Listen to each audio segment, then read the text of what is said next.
Hello everyone, welcome back to this physics video. Today student we are going to learn itself about area vector and electric flux. Thereafter we will take its utilization in Gauss law. Okay, important one is that Gauss law. So over here what is the meaning of this area vector? So one thing already we are known that area is a scalar quantity. Okay, what is area? It is a scalar quantity. But over here in some of the problems, student, we are going to take this one, it is as a vector. Okay, now how do we write this vector? And vector is having a direction. So how we are going to take the direction of this area? Okay, so for this student, let me to suppose that I'm having this is that small surface. Here it is small surface of ds, its area is what? Ds. Okay, so over here its direction that will be taken always be perpendicular to its surface. Okay, so the direction will be perpendicular to the surface and it is as n unit vector. So n unit vector, that it is the direction of the area vector. Okay, so how can I write now this area vector for this small surface whose area is ds?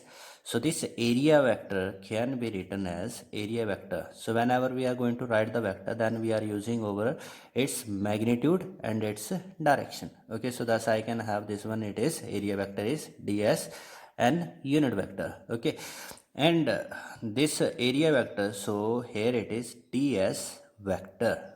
Okay, so vector is there ds and unit vector. So what is area vector? So area vector is a vector which has magnitude and a direction which is perpendicular to the surface.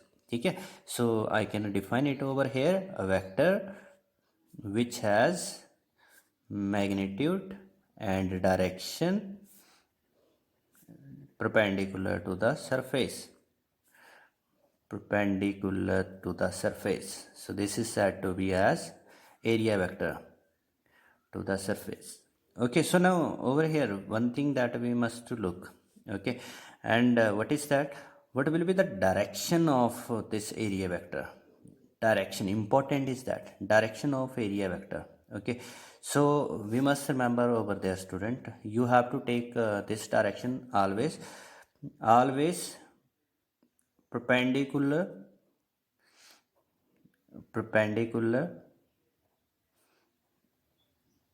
and outward to the surface. Okay, so remember over there, जब भी आपको direction of area vector use करनी है, direction of area vector आपने लेनी है, तो उस वक्त क्या होगा, वो perpendicular and outward to the surface होगा. ठीक है, तो हमेशा ही परपेंडिकुलर और आउटवर्ड लेना है. ठीक है, so over here student we come to know कि एरिया वेक्टर हमारे पास कैसे लिखा जाएगा. तो ये जो भी एरिया वेक्टर होता है इसकी direction perpendicular to that surface होगी और एरिया वेक्टर को उस मैग्नीट्यूड और उसकी डायरेक्शन से लिखा जाता है. ठीक है, now we are looking over here its utilisation. जैसे अब स्टूडेंट हम बात करने जा रहे हैं इलेक्ट्रिक फ्लक्स की. ठीक है, तो इलेक्ट्रिक फ्लक्स हमारे पास क्या होता है? तो जो इलेक्ट्रिक फ्लक्स है एक्चुअल में ये क्या करता है, हमें काउंटिंग देता है. काउंटिंग मतलब का क्या कहने से होता है कि ये हमें बता रहा है कि कितनी इलेक्ट्रिक फील्ड लाइन किसी भी सरफेस से पास हो रही है. ठीक है, तो इसलिए हमारे पास इसको डिफाइन किया जा सकता है इस तरह से, that it is what that of it represents, we can define it in this way, it represents the total number of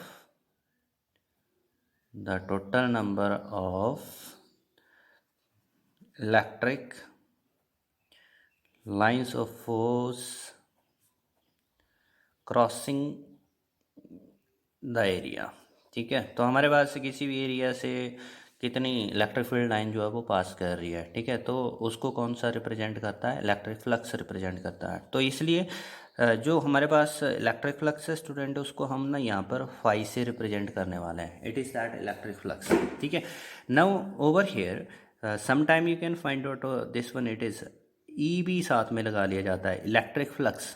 ठीक है, तो इसलिए हमारे पास ई फॉर इलेक्ट्रिक फ्लक्स, ठीक है। तो फ्लक्स का मतलब क्या हो गया कि किसी भी सरफेस से, किसी भी एरिया से कितनी इलेक्ट्रिक फील्ड लाइन पास हो रही है, ठीक है। तो ये हमारे पास इलेक्ट्रिक फ्लक्स होता है, ठीक है। Now let us suppose over है, जैसे स्टूडेंट मेरे पास है ये एक सरफेस, ठीक है, ये मेरे पास एक सरफेस है, एक एरिया, ठीक है। तो हमारे पास इसका जो डायरेक्शन है, direction of this area vector, it is in this way, ठीक है। तो ये एन यूनिट वेक्टर, तो मैंने ये वेक्टर में लिख दिया। तो वेक्टर में वेक्टर जो फॉर्म का मतलब था मैग्नीट्यूड और उसकी डायरेक्शन, ठीक है। तो ये इस तरफ है, ठीक है। लेकिन जो इलेक्ट्रिक फील्ड है, जैसे सपोज करो जो इलेक्ट्रिक फील्ड इस एरिया से पास कर रही है वो ऐसे है, it is that electric field which is passing through this area, ठीक है। तो यहाँ पर क्या हो रहा है, दोनों के बीच में एक एंगल बन रहा है। तो रिमेंबर ओवर देयर थीटा क्या है, is the angle between this D S vector and E vector. तो एरिया वेक्टर और जो इलेक्ट्रिक फील्ड है उनके बीच का एंगल होता है, सरफेस के साथ नहीं होता, ठीक है। किसके साथ है, जो हमारे पास डायरेक्शन है, ठीक है, और उस इलेक्ट्रिक फील्ड के बीच जो एंगल बनता है उसको थीटा लिखा गया है, ठीक है। तो स्टूडेंट हमारे पास यहाँ पर अगर ये जो इलेक्ट्रिक फील्ड है ये उस एरिया वेक्टर के साथ एक एंगल के ऊपर है, ठीक है, तो उस वक्त हमारे पास क्या कितनी इलेक्ट्रिक फील्ड लाइन इसमें से पास करनी है। तो इसके लिए आपने क्या करना है, वही इलेक्ट्रिक फील्ड पास करेंगी जो सरफेस की क्या होंगी, नॉर्मल होंगी। इस सरफेस की जो नॉर्मल होगी वही इलेक्ट्रिक फील्ड पास करेंगी, बाकी अदर पास ही नहीं कर पाएंगी, ठीक है। तो इसलिए हमने क्या किया, इस इलेक्ट्रिक फील्ड को इसके कंपोनेंट में तोड़ा, ठीक है। तो इसका वो कंपोनेंट जो इस तरफ आता है that it is E cos theta, इसका ये कंपोनेंट है ई कॉस थीटा, जो उस डायरेक्शन में जाता है जिस तरफ एरिया वेक्टर है, ठीक है। तो इसलिए हमारे पास यहाँ पर we can write over here this flux what will be done. तो हमारे पास इसमें इलेक्ट्रिक फ्लक्स क्या बना, तो इलेक्ट्रिक फ्लक्स हमारे पास इसमें that it is phi and which will be equal to कितनी इलेक्ट्रिक फील्ड लाइन पास हो रही है, मैं इसको स्केलर फॉर्म में लिख रहा हूँ, ठीक है। तो कितनी इलेक्ट्रिक फील्ड लाइन पास कर रही है, ओनली ई कॉस थीटा पास कर रही है। किससे पास कर रही है, उस छोटे से एरिया से, तो ठीक है, उस डी एस से पास कर रही है कितनी electric field line, E cos theta, ठीक है। क्योंकि सारी की सारी नहीं पास कर रही, उसमें वही पास करेंगी जो नॉर्मल के अलॉन्ग होगी, ठीक है। तो इसलिए हमारे पास ई कॉस थीटा वो लाइन्स है जो पास कर रही है। तो यहाँ पर हमारे पास बन गया कि जो फाई इज इक्वल टू, अगर मैं इसको वेक्टर फॉर्म में लिखता हूँ स्टूडेंट, तो क्या बन जाएगा, ई वेक्टर क्वांटिटी है और जो मेरे पास डी एस है वो भी वेक्टर क्वांटिटी है, लेकिन ये जो कॉस थीटा है जब इसको हम वेक्टर में लेके जाएंगे तो ये उस वक्त डॉट में बदल जाता है, ठीक है। तो इसलिए हमारे पास ये क्या बन गया, ई डॉट डी एस बन गया। So it is what, it is that electric flux. तो ये हमारे पास इलेक्ट्रिक फ्लक्स, ठीक है। तो जब भी मैथमेटिकली आपने इलेक्ट्रिक फ्लक्स लिखना है तो इस तरह से। अब ऑलवेज रिमेंबर, जब भी डॉट प्रोडक्ट लगता है वो वाली क्वांटिटी क्या होती हैं, स्केलर होती हैं। इसका मतलब हुआ हमारे पास this phi E, important point is that one, phi E is a scalar quantity, ठीक है। तो ये हमारे पास क्या बनेगी, एक स्केलर क्वांटिटी बनेगी, ठीक है। So how we are going to find it out, that it is E dot D S. तो in scalar form how can be write this one, so scalar form में इसको लिखा गया था ई, मतलब कि मैग्नीट्यूड लेते हैं ना हम, ठीक है। तो इसलिए हमारे पास क्या हो जाएगा, ई डी एस, ई का मैग्नीट्यूड, डी एस का मैग्नीट्यूड, और जो डॉट है वो किस में बदल जाता था, कॉस थीटा में। तो इस तरह से ये हमारे पास फ्लक्स हो गया, ठीक है। Now student over here if you will check, ये जो हमारे पास एंगल है, ये एंगल किसके बीच में बोला था हमने, इलेक्ट्रिक फील्ड और उस डायरेक्शन ऑफ एरिया वेक्टर, ठीक है, इन दोनों के बीच का एंगल है। तो हमारे पास ये एंगल क्या हो सकता है, अलग अलग हो सकता है, मतलब कि 0 डिग्री हो सकता है, हमारे पास 90 डिग्री हो सकता है, हमारे पास ये 180 डिग्री भी हो सकता है, ठीक है। तो इसलिए क्या होगा, इसकी वैल्यूज़ जो है वो हमारे पास अलग अलग हो सकती हैं, ठीक है। अब इसकी कौन सी अलग सी वैल्यूज़ हमारे पास हो सकती हैं, so that we can say over here, जैसे ये हमने यहाँ पर सपोज कर लिया, ठीक है।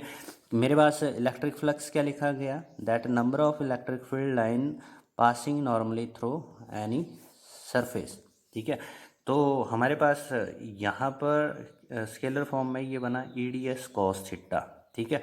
तो यहाँ पर अगर थीटा जो है मेरे पास, थीटा की वैल्यू क्या हो जाती है, 0 डिग्री हो जाती है। 0 डिग्री कहने का मतलब क्या हो गया, मेरे पास ये जो सरफेस था ये इलेक्ट्रिक फील्ड के सामने रखा गया था परपेंडिकुलरली, ठीक है। और इसलिए इसकी जो एरिया वेक्टर है वो भी किस तरफ है, बाहर की तरफ है, ठीक है। तो दोनों क्या हुआ, इलेक्ट्रिक फील्ड भी उसी तरफ है और एरिया वेक्टर भी उसी तरफ है, ठीक है। तो दोनों सेम डायरेक्शन में है, तो इसलिए इलेक्ट्रिक फ्लक्स क्या बनने वाला है एट प्रेजेंट में, ई डी एस, क्योंकि एंगल 0 डिग्री तो कॉस 0 की वैल्यू 1, ठीक है।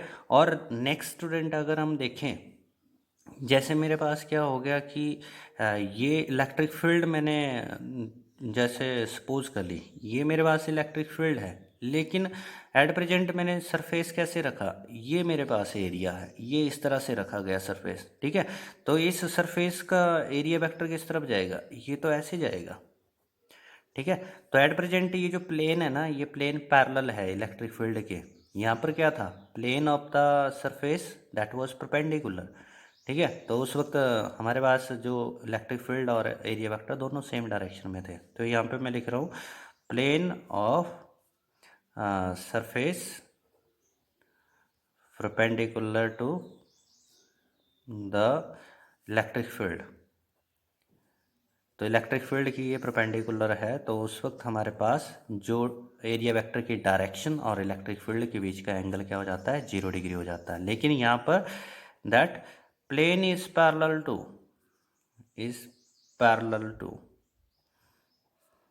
This electric field, okay. So then what will be the angle, तो एंगल हमारे पास क्या बन गया अब, 90 डिग्री, क्योंकि ये एंगल ऐसे बना, ये डी एस वैक्टर, ये ई वैक्टर। तो आपको ऑलरेडी बोला कि आउटवर्ड लेते रहो इस जो normal on that area vector हम कंसीडर करते हैं। तो इसलिए 90 डिग्री बना। तो फ्लक्स इस एरिया में से कितनी फील्ड लाइन पास कर रही है, कोई नहीं पास कर रही, 0 है, ठीक है। और हमारे पास तीसरी सिचुएशन ये भी है कि हम क्या सपोज कर रहे हैं इसमें, that it is of 180 degree, 180 degree in the sense student इस तरह से कि हमारे पास जैसे ये जो सरफेस है ना, इसके दो साइड आप क्या कर सकते हो, एरिया वेक्टर ले सकते हो, ठीक है। तो राइट साइड और एक लेफ्ट साइड, ठीक है। तो अगर मैं सपोज करता हूँ ये, अगर मैं लेफ्ट साइड इसका एरिया वेक्टर लेता हूँ, it is D S vector, और इलेक्ट्रिक फील्ड क्या कर रही है, इस तरह से